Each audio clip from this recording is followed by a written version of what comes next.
Bapak Ibu Saudara yang saya kasih dalam Tuhan Yesus Kristus, jumpa lagi malam hari ini dalam program Suka-Sukamu Tuhan bersama saya Pastor Alwi masih ingin menjadi berkat. Di malam hari ini saya sangat bersyukur oleh anugerah Tuhan kembali lagi di tahun 2021, di hari ketiga kita ada di tahun yang baru. Yakinlah bahwa ada Yesus yang menyertai kita, ada Tuhan yang selalu menolong kita. Sekali lagi terima kasih buat dukungan Bapak Ibu Saudara dalam program Suka-Sukamu Tuhan. Sekali lagi saya atas nama pribadi mengucapkan selamat tahun baru ya bagi teman-teman yang belum saya ucapkan ya. Dan hari ini sekali lagi kita khususnya untuk GPDI kehilangan seorang guru, seorang penginjil yang dipakai oleh Tuhan, Bapak Pendeta MPH Bolon, adalah Om Max seringkali kita panggil, Gembala GPDI Gadang ya. Beliau mengakhiri pertandingan ya tadi, dan saya percaya bahwa apa yang pernah beliau kerjakan, apa yang beliau lakukan dalam pelayanan memenangkan jiwa-jiwa, semua untuk kemuliaan nama Tuhan. Jadi malam hari ini kita akan punya narasumber kita.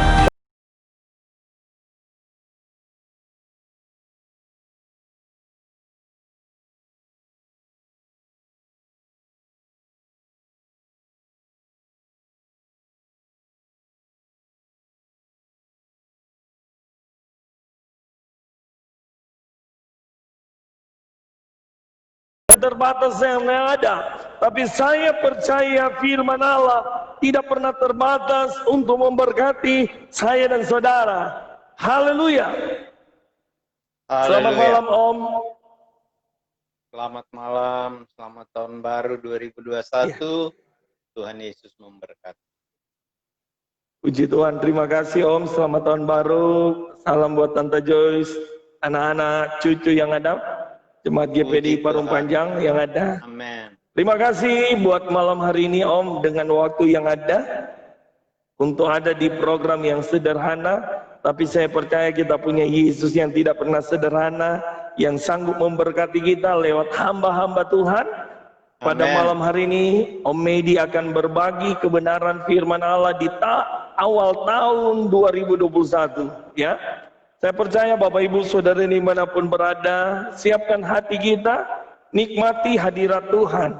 Saya percaya yang bisa memuaskan kita adalah firman Allah, lewat kebenaran firman Allah yang kita akan dengar malam hari ini. Sekali lagi kita beri aplaus buat narasumber kita malam hari ini. Haleluya, puji Tuhan. Om, biasanya kita akan berdoa, saya akan berdoa, baru Om akan berbagi firman Allah. Kita akan tanya-tanya sedikit dan kita akan closing, dan kita akan doa tutup. Kita tetap berdoa buat organisasi kita, karena tidak lama lagi gereja kita akan genap 100 tahun, kurang lebih 2 atau 3 bulan ke depan. Kita berdoa supaya benar-benar kuasa Roh Kudus terjadi dimanapun berada, walaupun dalam kondisi situasi yang sedang terjadi hari-hari ini. Tapi kita percaya bahwa apapun yang sedang terjadi hari-hari ini, kita percaya sedang dalam pengenapan kebenaran firman Allah. Mari kita berdoa, Bapak Ibu Saudara yang ada di rumah maupun dimanapun berada. Terima kasih Roh Kudus, terima kasih Bapa, kami bersyukur malam hari ini kembali lagi kami ada di tahun yang baru, di hari yang ketiga kami ada di tahun 2021. Kami percaya kami hidup karena anugerah Tuhan. Kami ada semua karena kebaikan Tuhan, semua karena kasih Tuhan. Kalau program hari ini, program Suka-Sukamu Tuhan bisa tayang kembali. Kami rindu lewat program yang sederhana. Kami mau menjadi berkat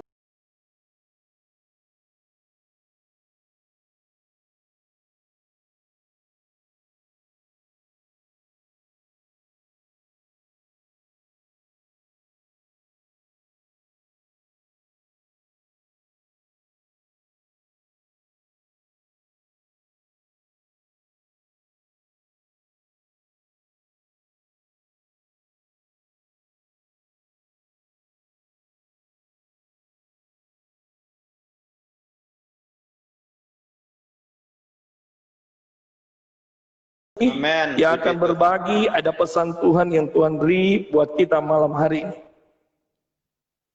Amin. Puji Tuhan. Tentu pertama saya mengucapkan terima kasih kepada Tuhan. Terima Amin. kasih buat Bapak Pendeta Aldi Masih yang sudah mempercayakan pelayanan ini. Kemudian kita juga sama-sama sudah ada di hari yang ketiga ini. Tak lupa saya juga ucapkan selamat tahun baru 2021, tahun penuh kemenangan bagi kita. Amin. Yes. Tahun penuh kemenangan bagi GPDI, Satu Abad Haleluya. GPDI. Puji Tuhan. Kita Haleluya. juga turut berduka karena hamba Tuhan senior, tokoh penting GPDI, Bapak Pendeta Markus Filipus Bolang, Bapak Pendeta MPH Bolang, telah dipanggil pulang. Ada satu kesedihan sebagai guru, sebagai panutan, telah mendahului kita, tetapi apa yang Tuhan buat. Amin. Kita berdoa supaya Tuhan kuatkan keluarga dan jemaat yang tinggal. Puji Tuhan.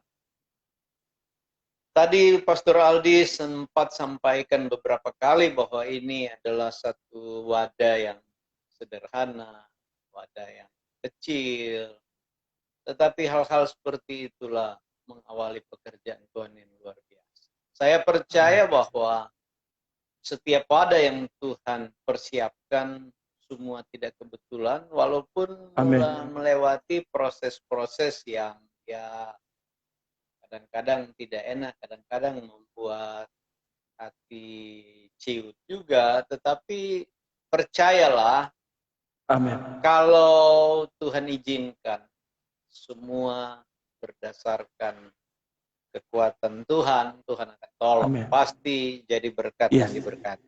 Puji Tuhan. Pada malam hari ini, sekali lagi saya bersyukur kepada Tuhan buat kepercayaan ini, dan saya ingin menyampaikan buat kita semua membagi untuk satu materi tentang bagaimana kita kuat di dalam Tuhan. Menjadi kuat di dalam Tuhan.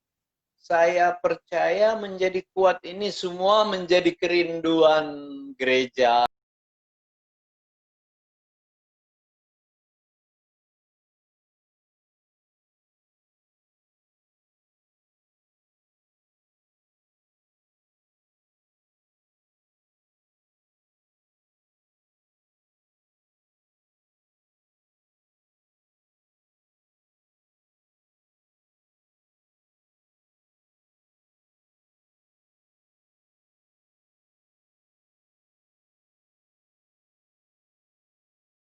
Semoga menjadi perenungan dan menjadi kekuatan bagi kita. Misalnya kita perhatikan dalam Efesus pasal 3 mulai ayat 14 sampai ayat 21, ada beberapa kata supaya di sana yang kita akan perhatikan. Ada di ayat 16, ayat 18, ada di ayat 19. 3 kali disebut kata supaya. Dan ini semua menjadi penting dalam perenungan kita. Ada 3 hal penting yang menjadi bagian gereja atau yang harus menjadi bagian gereja supaya menjadi kuat dan menjadi sungguh kuat di dalam Tuhan. Yang pertama, gereja itu akan kuat kalau dia bertahan. Ada ketahanan, ada daya tahan.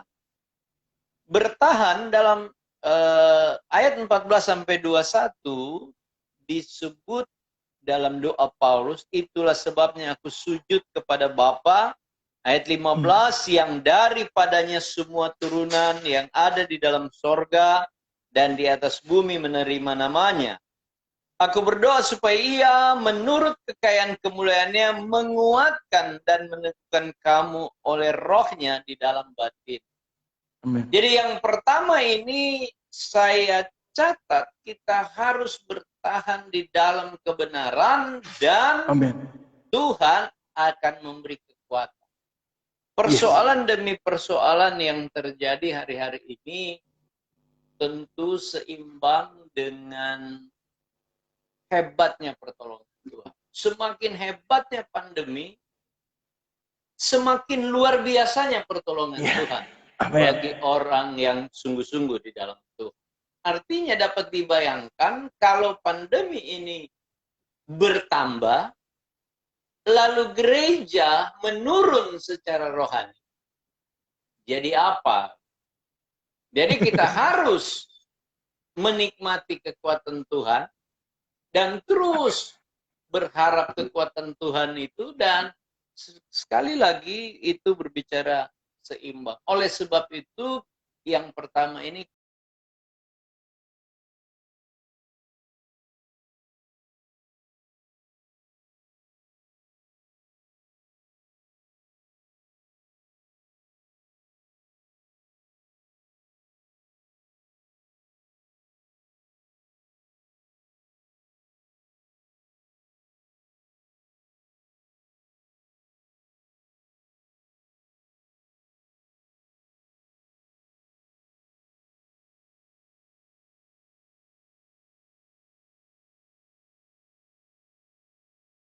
dalam hal ini seringkali ada hal-hal yang dapat mempengaruhi atau menggoda agar bagaimana supaya keuangan itu lancar sesuai kekuatan kita.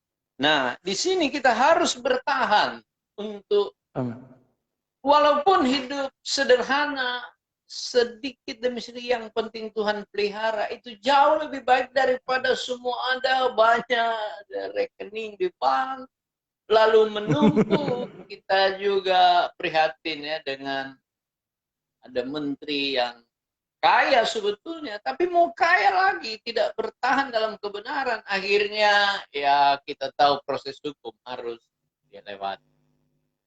Menjadi pelajaran bagi kita bahwa penting sekali untuk bertahan dalam hal ini, dalam kebenaran. Kemudian di dalam mengontrol emosi, emotional control itu penting. Kadang-kadang dimanapun ada godaan, bagaimana supaya kita sabar, kita tetap tenang, tidak terpengaruh. Itu harus bertahan. Itu pentingnya daya tahan. Dan Rasul Paulus berkata, ada kemuliaan Tuhan akan memberi kekuatan. Ya juga dalam situasi pergaulan, dimanapun ada godaan, siapapun tidak terlepas dari hal-hal seperti ini. Tetapi kita percaya bahwa ada Tuhan yang akan memberi kekuatan, akan menolong. Ini hal yang pertama. Pentingnya kita punya daya tahan secara rohani untuk bertahan dalam kebenaran. Sekalipun situasi dan kondisi yang berjalan tidak mudah. Tapi saya percaya kalau kita mengasihi Tuhan, kita akan tetap berjalan dalam kebenaran. Sekalipun situasi dan kondisi tidak mudah. Dan kemudian yang kedua, kita akan menjadi atau disebut orang yang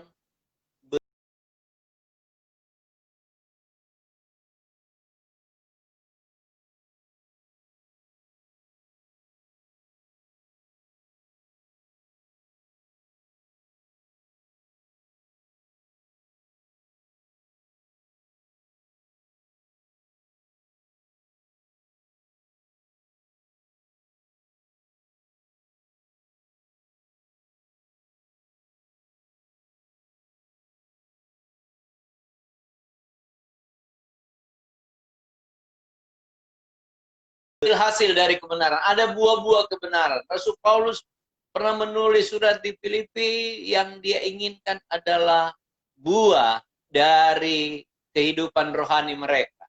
Jadi baik jemaat yang kita ingin lihat maupun tentu kita sendiri, ada buah-buah rohani yang nyata, yang kelihatan, yang jelas. Pasti ada buah. Kalau kita bertahan awal-awal tahun ini dalam kebenaran, kita akan tiba-tiba seperti saya juga bahwa tahun 2020 itu hanya ada bulan Januari, bulan Februari, Corona, Desember. Sekarang udah 2021. Nah, menurut beberapa ayat, firman Tuhan berkata di Matius ada, di Markus ada, Matius 24 ada, di Markus 13 ada, tentang waktu itu dipersingkat. Orang yang bergaul karib dengan Tuhan, maka dia akan alami waktu itu singkat. Beberapa hari lalu saya dihubungi Pastor Aldi. Tiba-tiba udah hari ini. Kayak singkat gitu. Betul. Nggak terasa sudah 20 menit ini berjalan. Betul. Tapi coba kita merenung sejenak. Kesian mereka yang jauh dari itu. Nggak bisa keluar, dia rasa setengah mati di rumah terus. Dia juga mau lama-lama di mall, dia takut. Dia mau lama-lama di tempat-tempat yang menurut dia dapat membawa atau mendatangkan sukacita juga terbatas oleh protokol kesehatan pemerintah yang harus diikuti.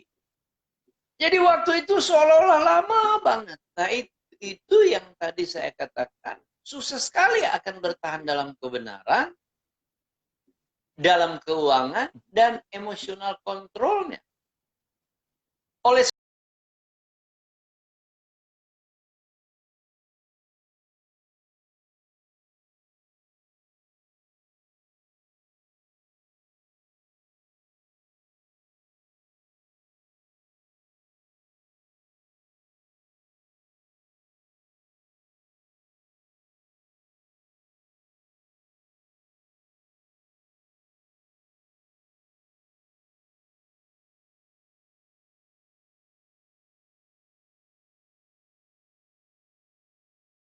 sudah akhirnya buah itu, pohon itu kering.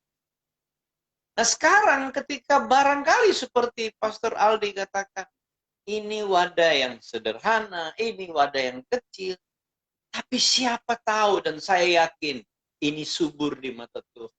Amin. Ini adalah kemenangan-kemenangan. Oke lah, melalui acara suka-suka Tuhan, Tuhan punya cara untuk memenangkan orang. Kalau melalui alat ini terjadi, maka ada buah di kemudian. Ada kekuatan. Jadi sekali lagi, hal pertama tadi bertahan dalam kebenaran. Walaupun ada gangguan, ada godaan, ada cobaan, bertahan. Kedua, harus ada hasil, harus jadi berkat, harus ada berkat. Pasti ada berkat. Saya yakin tahun ini Pastor Aldi semakin diberkati Tuhan. Dan amin, Om. Dan semua pasti diberkati Tuhan. Orang-orang yang serius dengan Tuhan pasti diberkati Tuhan. Amin. Amin. Nah, kemudian kita lihat poin berikut. Yang ketiga adalah berdampak. Jadi sekali lagi orang yang bertahan dalam kebenaran, dia akan berbuah buah-buah kebenaran. Yang ketiga akan berdampak, ayat 20 dan 21 di dalam Efesus 3 dikatakan seperti begini, bagi dialah yang dapat melakukan jauh lebih banyak daripada yang kita doakan atau pikirkan. Seperti yang ternyata dari kuasa yang bekerja di dalam kita. Ingat ayat 20 berkata ada kuasa Tuhan bekerja di dalam kita. Sebab itu saya katakan semakin sulit dunia ini, Tuhan akan juga imbangi dengan semakin kuat kuasa Tuhan. Ada kuasa bekerja. Kemudian ayat 21 berkata begini, bagi dialah kemuliaan di dalam jemaat dan di dalam Kristus Yesus turun-temurun sampai selama-lamanya. Ini yang namanya berdampak dari turun-temurun.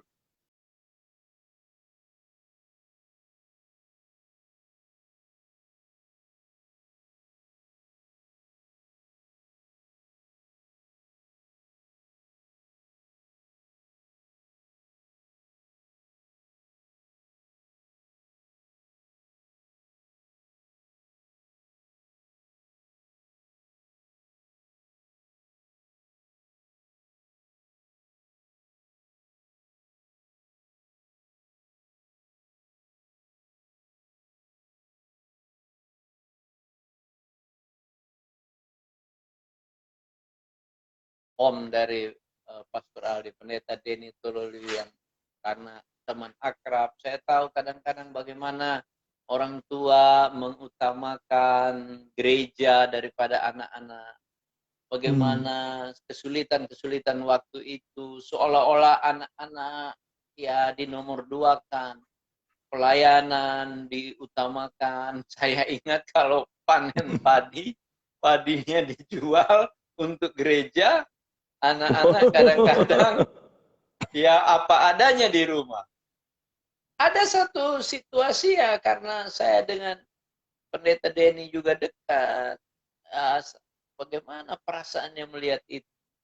Tapi kemudian dengan berjalannya waktu, akhirnya anak-anak bahkan cucu-cucunya termasuk Pastor Adi melihat betapa hebat bertahan dalam kebenaran sekalipun tidak mudah menurut daging. Kemudian hal berikut, berkat-berkat Tuhan terjadi. Apa yang Raja pernah katakan, orang yang setia dengan Tuhan, keturunannya nggak akan minta-minta roti, dan seterusnya dan seterusnya. Karena apa? Karena kebenaran itu akan menghasilkan berkat yang dikatakan dalam ayat ini turun-temurun. Amin. Turun-temurun. Jadi kita melihat tiga hal ini. Bertahan dalam kebenaran, berbuah-buah dalam kebenaran atau berhasil, dan berdampak. Kadang-kadang begitu berhasil, dampaknya jadi tidak kelihatan, tidak terasa.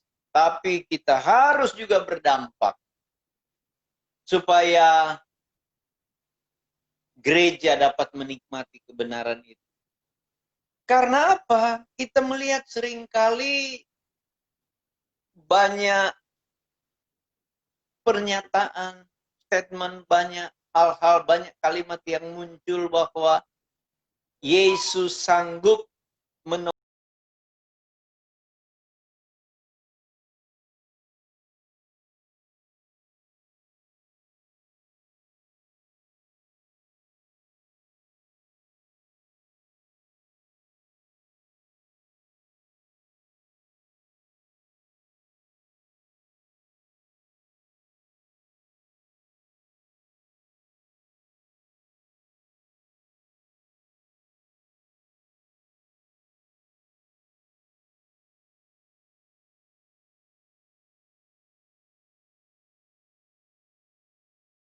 Waktu itu lama sekali. 1 kali 24 jam untuk orang di luar Kristus itu terasa lama banget. Tapi kalau kita rasa, wow, ini sudah tanggal 3, bentar lagi besok sudah tanggal 4 dan seterusnya. Cepat sekali hari-hari di dalam Tuhan. Nah, kita juga harus mengerti bahwa sebenarnya apa yang menjadi tekanan bagi dunia, bagi manusia di luar Tuhan adalah pengen melihat kepenuhan Kristus di dalam kita. Itu yang pertama.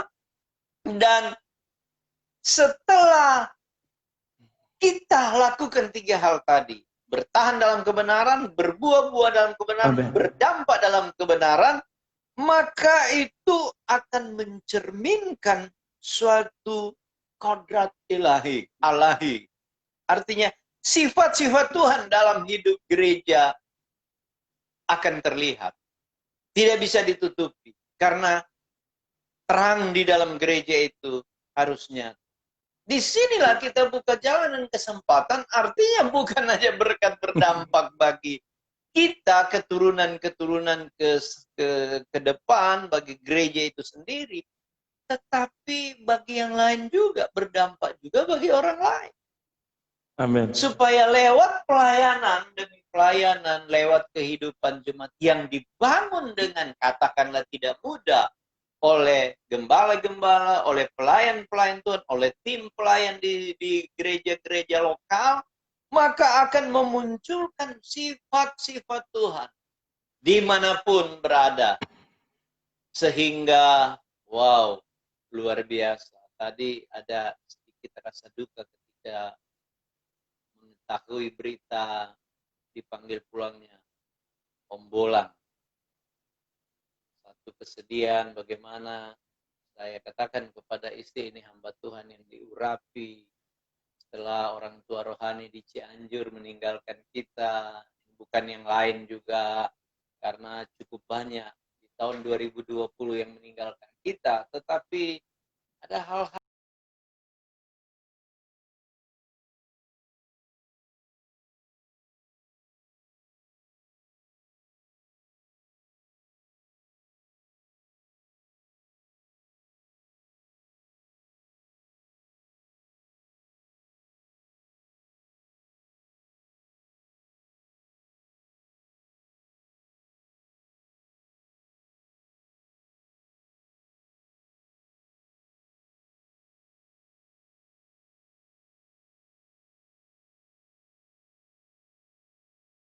tapi berhasil diberkati Tuhan dan berdampak. Amin. Lalu di akhir tulisan Rasul Paulus di Efesus pasal 6 ayat 10 berkata, akhirnya hendaklah kamu kuat di dalam Tuhan. Amin. Di dalam kekuatan Tuhan. Yes. Jadi bukan hanya kita selalu berusaha imun kuat, aman kita di mana-mana, lalu ada iman, tetapi kita harus benar-benar kuat. Karena ternyata Tuhan juga mau saya dan saudara kuat di dalam Tuhan. Tuhan juga punya kerinduan gereja kuat di dalam Tuhan. Saya dan saudara dikatakan dalam pasal 3 tadi, Tuhan beri kekuatan di dalam kita. Dapat dibayangkan kalau kita mau melangkah jauh-jauh dari itu, harus tetap dekat. Kita harus tetap bergumul. Apa yang juga disampaikan dalam pasal 3 tadi, supaya itu semua dalam satu topik doa Paulus. Jadi ini jadi pergerakan kita hari-hari ini menjelang satu abad. Sebenarnya saya sempat ikut rapat dari KPPL PRIP untuk satu abad GPDI, tapi karena pandemi ini ada pembatasan kehadiran, tapi tidak mengurangi makna dari satu abad GPDI yang sebentar lagi akan hilang. Mari kita di akhir zaman ini merenung betapa terbatasnya kehidupan kita, sehingga kita butuh Tuhan yang tidak. Betapa lemahnya roh kita perlu Roh Kudus yang kuat. Betapa lemahnya daging kita butuh bersekutu dengan Tuhan. Kita perlu merenung, kita perlu ingat kematiannya di kayu salib menebus dosa saya dan saudara. Sehingga dengan perenungan itu, kalau dikatakan dalam pasal 6, akhirnya hendaklah kamu